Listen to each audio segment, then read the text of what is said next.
Good morning. Like Glenn introduced me, my name is Annie Camara, and I am currently a senior here at Biola University. Actually, this is my last semester here at Biola University, so bittersweet, right? I'm counting down those days. So this morning I was invited to share a little bit more about myself and my upbringing as a Latina. But before I start talking more about myself, I just want to start talking about how it was that my family came here to the United States. Both of my parents were born in Mexico, and they both immigrated to the United States when my dad was in his late teen years, and my mom early 20, they were young adults. So they didn't come together, they met here. So my parents came, and when they arrived, they didn't have much resources to finish school, so they were only able to get what is equivalent to a high school diploma here.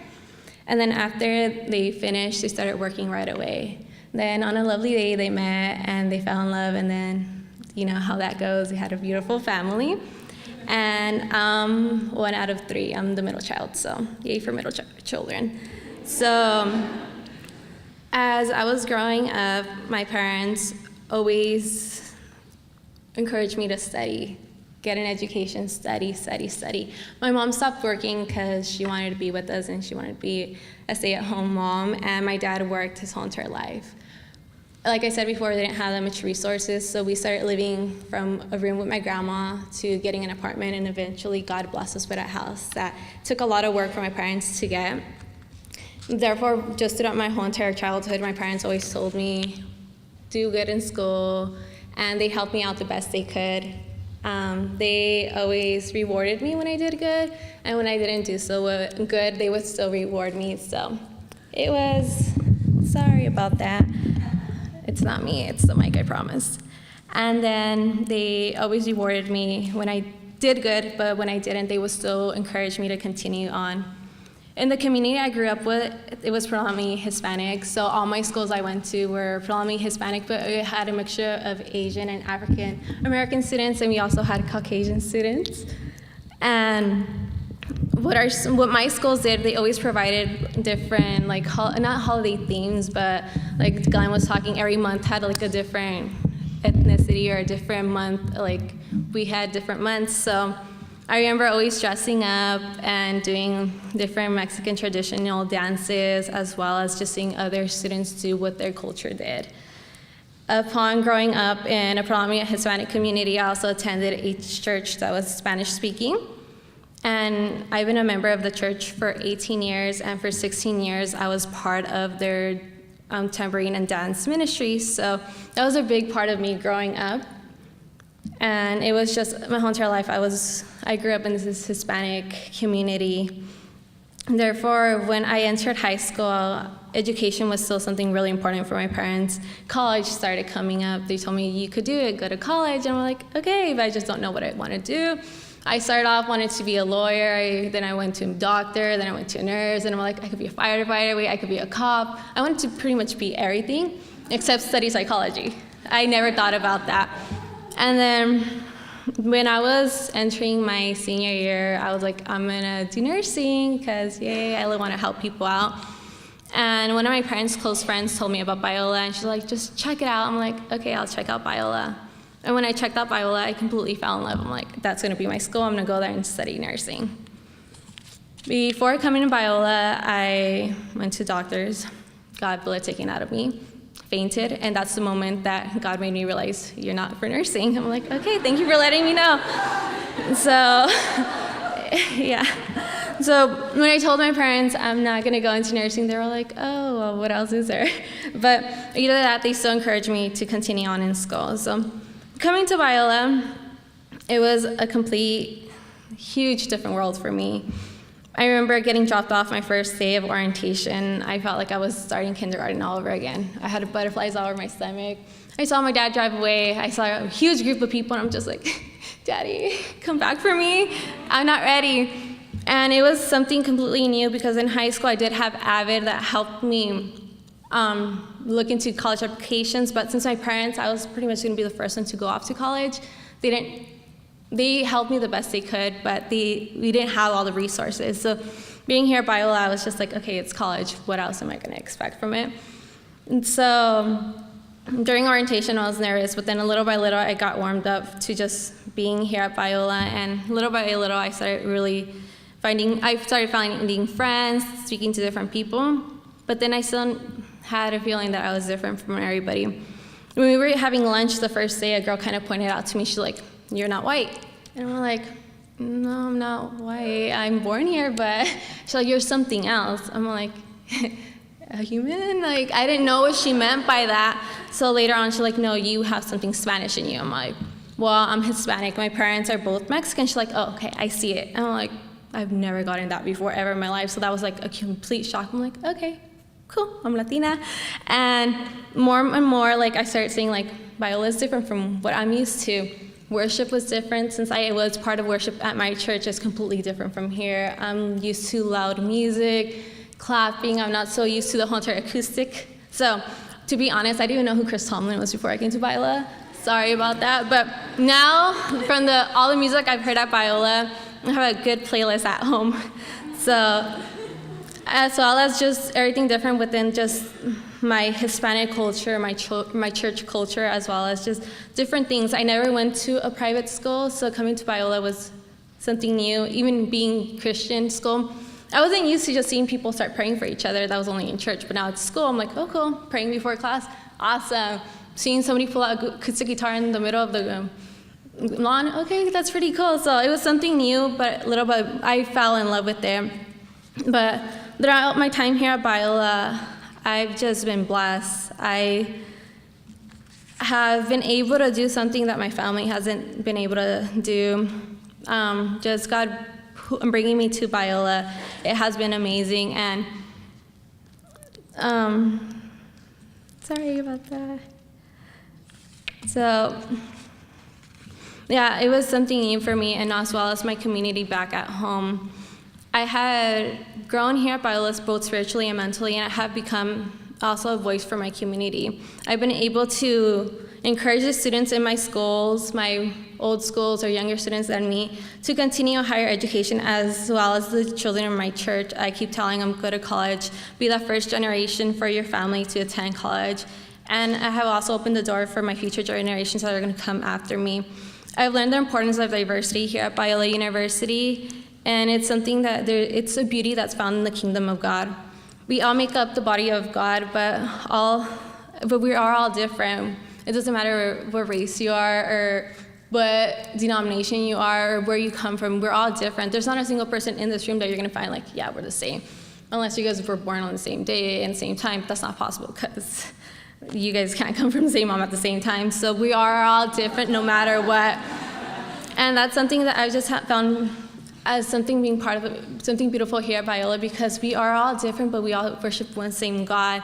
And it's just like the verse that says in Philippians 2:10-11 that says, so that at the name of Jesus, every knee should bow in heaven and on earth, and every tongue confess that Jesus Christ is the Lord, to the glory of God the Father. So that's just something that I have reflected on these past couple of years, and I've learned that it's beautiful that we all come together to worship one same God, and that we should share our stories with each other, learn about each other, because diversity is something really important, because you're not going to be in Biola forever. You're eventually going to get out, and you're going to see people that are different from you. So it's important that you get to know the people that are around you.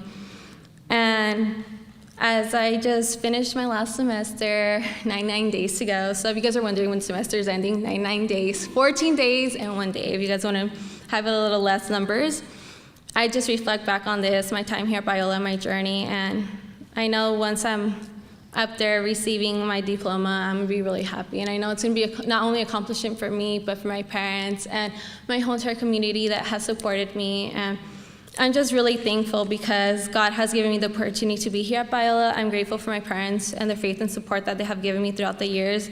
I am blessed by my professors and the peers that I met here at Biola. Nonetheless, when graduation comes around, like I said, I'm going to be really happy, and I'm probably going to cry of joy, so waterproof makeup that day.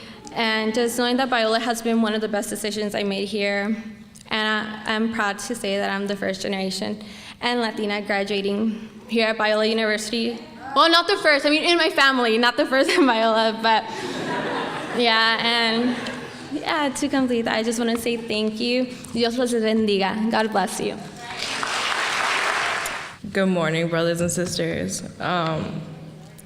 So I'm going to start off by saying a poem that I did not write, and I'll talk about it a little bit after.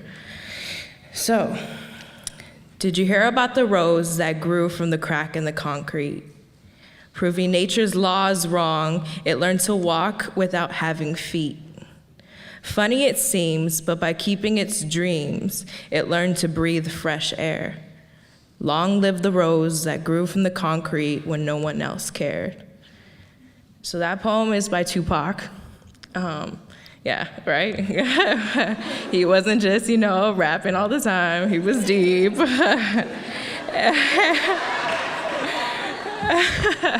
And so I picked this poem because I feel like I can identify with what it's saying. And I think a lot of you can too. I think everybody in one way or another can identify to this. For a long time, I was ashamed that I grew out of the concrete. And I still have days where I want to ignore that the concrete even exists. So that's why I value stories so much. I think that we need to share our stories to understand each other, but also to understand what God is doing, how he's working, and what he believes and what he loves and what he cares about. So I believe that storytelling is really important. Being a senior has made me think about God's bigger plan. And the thought of graduation has made me think about my past, my present, and my future. And reflecting on who God is, I've been thinking a lot about how nothing is left to chance with God. We are all wonderfully and fearfully made. God did not accidentally make you to be you, and God did not accidentally make me to be me. I think that it's interesting that a lot of times for other aspects in our life, we're easy to say, oh, it's okay, it's part of God's plan. But I think a lot of times we overlook that who we are is a big part of God's plan. I'm a Chicana, which means I have American nationality, but my ethnicity is Mexican. My grandparents came to America to improve their lives and the lives of future generations. I am the first in my family to go to college. Yeah. Thank you. So with that, people are always impressed, or they're amazed, or they're unchanged, But I think it's important to realize that there's two main reasons why I'm even up here speaking with you guys. I have this opportunity to do that. And the first foremost reason is God and the way he's worked in my life. And the second reason is hard work. Hard work is it's a deep value inside my culture, to work hard. And so I can see how much working hard is valued in my family, especially with my grandma. When she comes over, she'll stay for a week, and she'll wake up every day early in the morning to go garden. And she will garden for hours. And I'm kind of just like, Grandma, sleep in. What are you doing? It's hot outside, And just from watching her being hardworking in that sense of tending to the garden, I've realized that she's more than just tending the garden so the plants can survive, but so they can flourish. And so by watching her do that, it's been like watching what God does in our lives. He does things so we can not just survive, but so we can flourish. God has an interesting way of doing things. I made 3 really big decisions when I was around 14 or 15.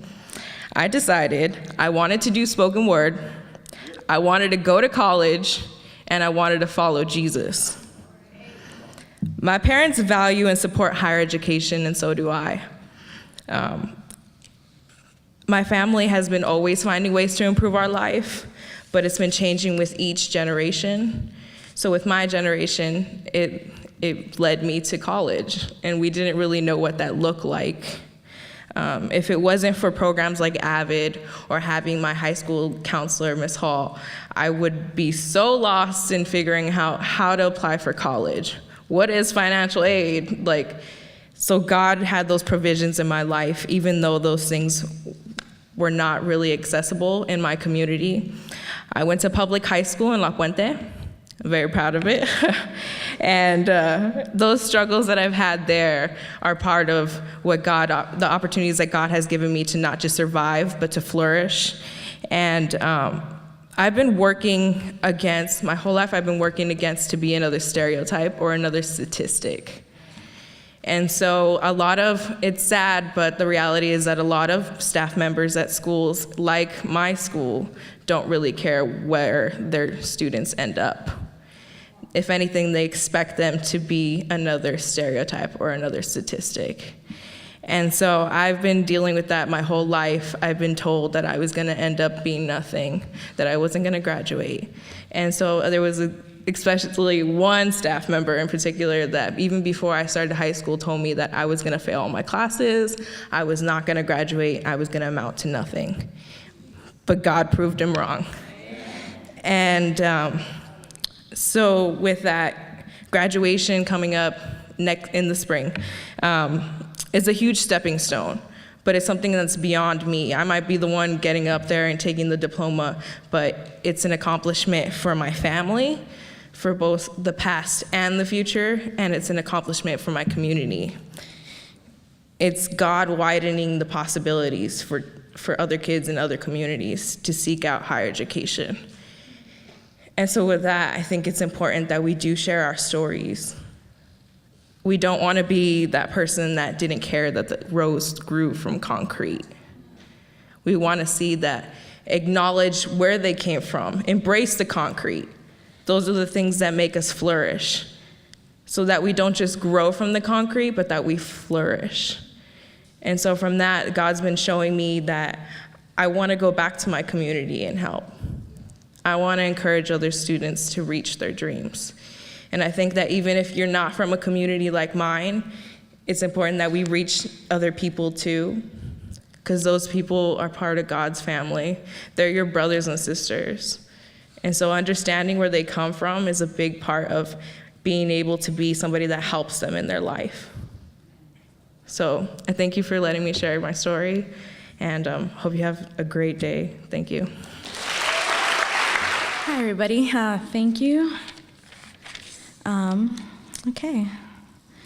Well, my name is Leticia Trujillo. I am majoring in political science, and this is my 4th year at Biola. And I'm really happy to be back after taking a year off. I was initially going to talk about, I was initially just going to say a few things to lighten up the mood, but there's a time crunch, so now I'm just going to skip all of that and actually go to the center and core of my story right now. So I'm really happy about that. Let me start off with Deuteronomy 24:17. It says, "Do not deprive the alien or the fatherless of justice, or take the cloak of the widow as a pledge." I am the daughter of immigrants. Soy una hija de migrantes. My mom's from Mexico, my dad's from Guatemala, and that was gonna be some part of my jokes, because it's interesting being half Mexican, half Guatemalan, tons of fighting in my home, tons of culture clashes, and then me being the center and the product of it all, and many times just the referee of it all. Yes. I am also a first-generation student, and I could unpack that for hours, really. But just a quick story. A part of being first generation, something as simple as visiting colleges could be the most new experience for a first-generation college student. My parents, both full-time workers, couldn't take off time off their work to show me and to show me colleges and universities. Just visiting the places makes a difference. They couldn't do that. So what I did in my college was my gold. What I did was I went from Santa Clarita, an hour away from here, driving. I came to Biola. I took public transportation, took the bus, took the train, probably 2 buses and 1 train, actually. It became like a 3 to 4 hour trip just to get here, not to mention the fact that I had to go back. I had many adventures. Biola was not the only place I took public transportation to and from. So just something as simple as that can be a challenge for first-generation college students. And once again, my parents hadn't been to college. The people around me, my friends, were also first generation, so that it was whatever I was learning, they were learning with me. And there was programs, but if you really want to go to a certain place, I went out and I did it and I figured it out. And it's still, my life still reflects that. There's something new that I haven't done. I will figure it out. And if that means taking public transportation, even now, I will. So that's just a little part of being a first-generation college student. But what I wanted to share, I wanted to begin from 3 years ago, not necessarily from the time I was born. But the last time I was here, I was speaking about the fear of police. I spoke about 2 years ago or 3 years ago about my fear of police. As a daughter of immigrants and undocumented immigrants, for that matter, police they weren't a group that I felt comfortable with. I grew up knowing that at any moment, if they wanted to, they could pick up my parents and deport them. And my parents being from 2 different countries, the idea of that is agonizing. Actually, it is horrible. It is the worst kind of fear that you can grow up with. This is not like a fear in my adult life. This is my childhood. And so, coincidentally, not really a coincidence, but after that chapel, things happened. And so, after that chapel, well, I don't know how far later, but Immigration Customs Enforcement came to my home, and they, they knocked on the home, 5 a.m., probably earlier, and they took my father, and it's probably one of the hardest things I've had to deal with in my life. They picked up my father, and by God's grace and just sovereignty and protection, they overlooked my mother and they didn't take her. So they only decided to take my dad. Both of my siblings were underage. This was my sophomore year of college. My second year, I am starting school. Everything's fine. Everything's perfect. I thought I had just finished SOS week, and I was an SOS leader. So I was a leader, basically, and I just had all these roles and all these responsibilities. I wake up to a missed phone call in the morning from my mom. As soon as I saw that phone call, it clicked. I don't know how, but I knew.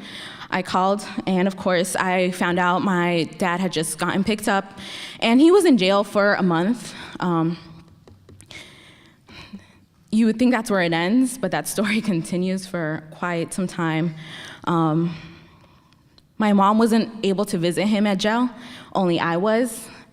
Because in order to visit someone in jail, you need to have a California ID or some ID, state ID, which you need a social security number for, which my mom didn't have, so I was the only one. I was going to school, crying in between classes, and then going to visit my dad in jail. And it was hard. It was terribly hard because there's kind of a really, I want to say, oppressive spirit on this campus when it comes to immigration and the talk and the debate and the talk, or the lack of it, really, because nobody wants to really deal with it because it's a political issue, whatever it may be. It's my life. I couldn't really go away from it. So I had to, in order to just be here and be present, because I still had to take classes, there was no such thing as taking time off for me. I had to depart from that. I had to detach from that and not tell everyone, and I couldn't tell people because I was so fearful, and I was so scared of just what people might think and how they would, because people already hate immigrants, so I just didn't want to deal with people and hating not just immigrants, but you're hating my parents, the people who cared for me and loved me and raised me. So I had to just learn how to detach from that and it was really hard. People didn't know me. I got depressed for quite some time. And I had to put on a mask in order to be okay. I had to pretend like I was okay in front of my professors, because professors are not excluded from those sentiments. And even after that, because of my dad getting deported, I couldn't come back to Biola. And that's a long explanation, but it was a result of, me not coming back was a result of him being deported. On top of that, everything just breaks down. My mom couldn't afford rent. We had to move.